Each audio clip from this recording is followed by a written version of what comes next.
Pengumuman penting untuk para KPM PKH dan BPNT.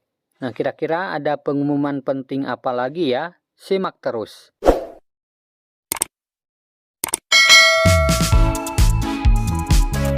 Nah, oke sahabat sosial, kita langsung saja pada pengumumannya ya, teman-teman.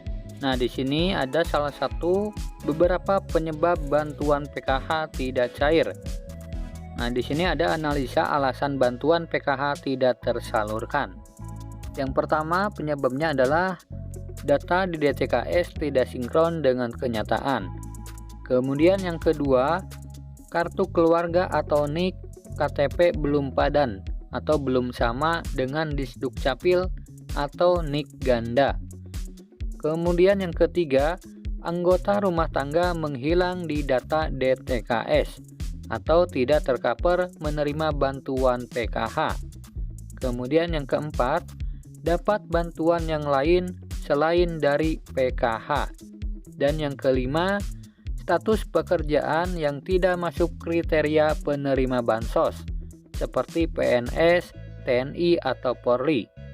Kemudian yang keenam, data belum masuk aplikasi Dapodik sekolah dan data catatan rezeki dari Allah Subhanahu wa Ta'ala. Nah, jadi untuk KPM yang memiliki anak sekolah harus terdaftar di aplikasi Dapodik sekolahnya masing-masing. Kemudian yang ketujuh, terjadi human error system di aplikasi. Nah, bisa saja terjadi kesalahan ya teman-teman, atau error karena namanya juga komputer. Nah, di sini ada ikhtiar dan solusi untuk perbaikan atau pengecekan datanya.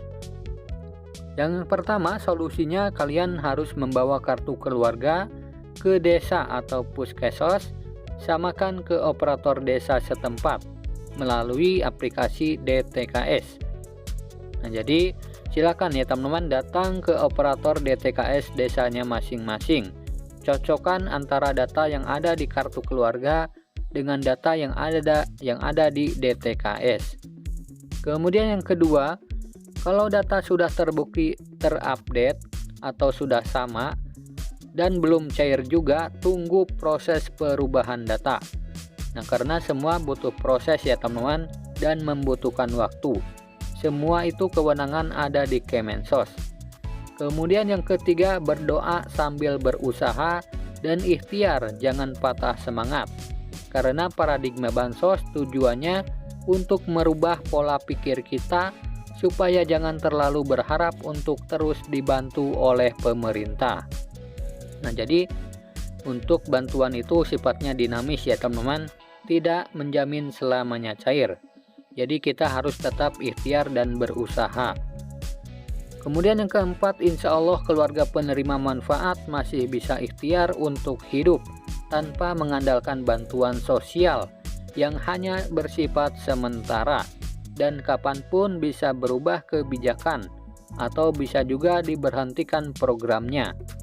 Nah, jadi setiap bantuan sudah ada ketentuannya ya teman-teman, bisa juga diberhentikan programnya. Seperti ada bantuan pada saat COVID atau adanya sebuah bencana. Nah, maka diadakan pada saat itu juga. Setelah tidak ada bencana, maka bantuannya atau programnya dihapus. Seperti BPNT PPKM. Nah, di tahun 2023 ini sudah tidak ada bantuan BPNT PPKM dan bantuan BST. Kemudian yang kelima, KPM harus tetap ikhtiar mencari nafkah. Mari kita jaga nama baik PKH dengan tidak saling fitnah, saling iri, dan saling salahkan satu sama lain. Nah, jadi perlu diketahui, kalian itu harus tetap semangat dan optimis ya. Hidup itu tidak harus bergantung selalu pada bantuan ya teman-teman. Semoga kita dilancarkan rezekinya dari jalan lain. Amin ya Allah ya Robbal Alamin. Kemudian yang keenam, semoga ibu bapak semua sehat, panjang umur, mudah rezeki dan sejahtera. Bersyukur dan jangan kufur nikmat untuk apapun yang terjadi. Nah, jadi tetap bersyukur ya teman-teman, mau itu dapat bansos atau tidak. Karena rezeki sudah ada yang mengatur ya teman-teman, yaitu dari Allah Subhanahu wa Ta'ala. Nah, itulah pengumuman penting untuk para KPM PKH maupun BPNT. Semoga video ini bermanfaat. Sampai jumpa di video selanjutnya. Wassalamualaikum warahmatullahi wabarakatuh.